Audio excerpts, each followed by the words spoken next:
You're watching PM News. Our top story this hour: Cosatu's national bearers say cool heads are critical if they are to resolve the crisis that has engulfed the Labour Federation. The Federation's Special Central Executive Committee meeting in Braamfontein. Top of the agenda, the General Secretary, Zwelinzima Vavi. 7 affiliates of the Labour Federation, including Vavi, have boycotted this meeting. Now, this is the second CEC meeting that Vavi has boycotted. Yesterday, Vavi held a press conference where he announced that he would no longer attend CEC meetings, but would not resign from his position. Well, joining us in studio now is our very own SABC contributing editor, Mr. Vuyo Mvoko, to try and help us understand the Vavi Cosatu saga. Vuyo, very good afternoon to you. Thank you so much for being here with us. Vuyo, many are saying that Vavi's press conference yesterday was a kick of a dying horse. Was this an ethical move on his part?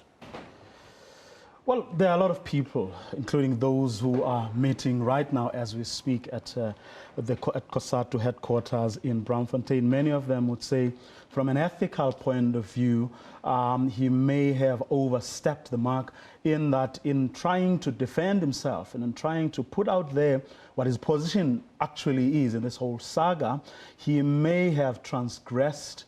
He may have, revealed certain things about Cosatu that as a national office bearer, he ought not to have revealed. For example, we now know that financially, Cosatu is not in a particularly good position.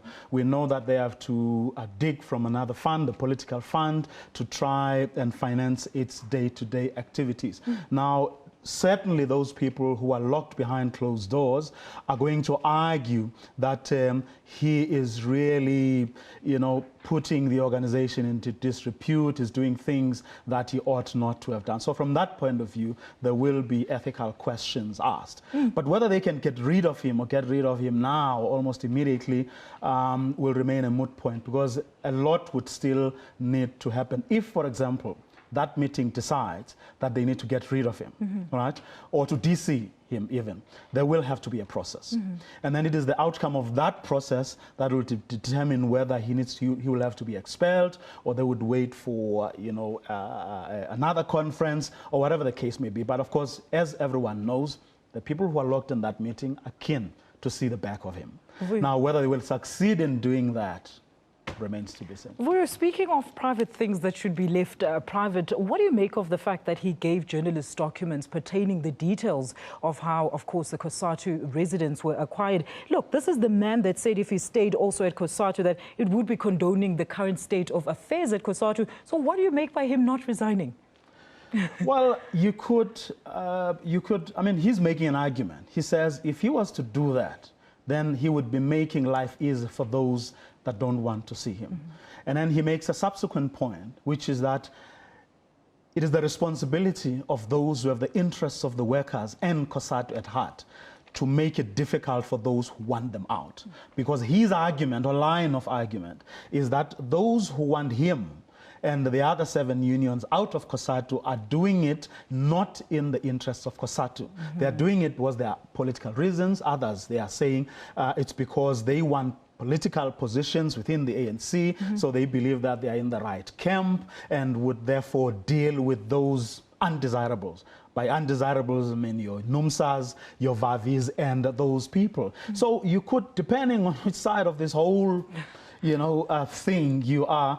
But one thing is certain, and you don't need to be a genius, you don't need to be a Cosatu member or office bearer to know this. What is happening within Cosatu today is not in the interest of workers. Workers are going to be poorer without Cosatu. Cosatu without the arguments, the central, in other words, Cosatu without the issues of the workers taking center stage is no Cosatu at all. It won't be of use even to the ANC, which is its ally. You need a much stronger Cosatu than in fact Cosatu was 3, 4, 5 years ago, because you need as much political and worker muscle behind a progressive organization or party.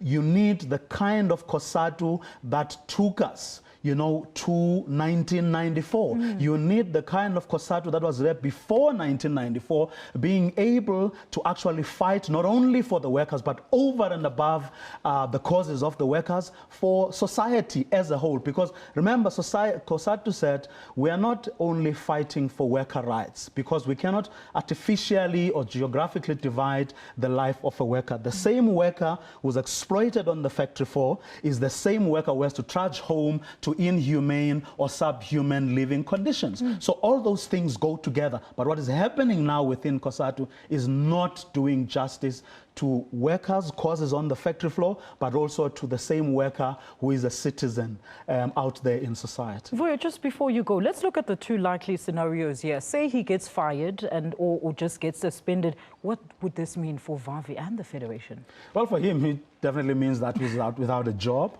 It may put a spanner in the works, certainly for those that look up to him as a person, as a key person to support their cause, and that's NUMSA and others. But do bear in mind that NUMSA went ahead with what it sought to do, including saying they're not supporting the ANC, they will get out of Cosatu if need be, or if they are forced to, and that they will, but none of those things will stop them from doing what they wanted to do. So if he stays within Cosatu, it means they have an ally, they have a foot in the door still. In other words, things are not closed to them all together. But those, of course, who want all of them taken out are only too happy, you know, to see them. But Vuyo, what benefit would it be for Vavi to say that he's not going to attend any of the CEC meetings, but he's staying on his job? Well, on a point of principle, you can make that point. I mean, if you're going to go into a meeting where things are not going, where what you regard to be the most important things are not going to be on the table, instead there's going to be other peripheral issues, you reserve that right to actually say, I refuse to be part of this. But then again, I mean, there's nothing wrong with him saying, I am not going to resign. Because if I resign, then I will be giving my detractors, I will be allowing them to do what they want to do. So he sits there as a protector, if you like, of what he believes Cosatu should be doing and Cosatu should be dealing with, instead of all these other things that are really not, you know, the most important things. But I think he's going to put up a fight. There's no doubt about that. And I think in NUMSA and the 6 other unions, I mean the 7 other unions, they do have a block that's going to make sure that it puts up a lot of resistance. But do remember also that even there are a lot of people who are saying, deal with these people, get rid of them, and so on. But remember, they are weaker, because almost half of those people. And the only thing that can actually deal with these issues once and for all is the very thing that the people who are at Cosatu House as we speak do not want. And that is a special Congress where the entire membership, in other words, the people who put them into power in the first instance, can then decide, they can then stand there and say, you are wrong, you are right, and this is how we're going to proceed. Right. And that is what the people who are at Cosatu House at the moment do not want to see. Thank you for clarifying things, Vuyo. Well, speculation there is, where would Vavi go from Cosatu if he was to leave? Well, he says he's going to the trenches.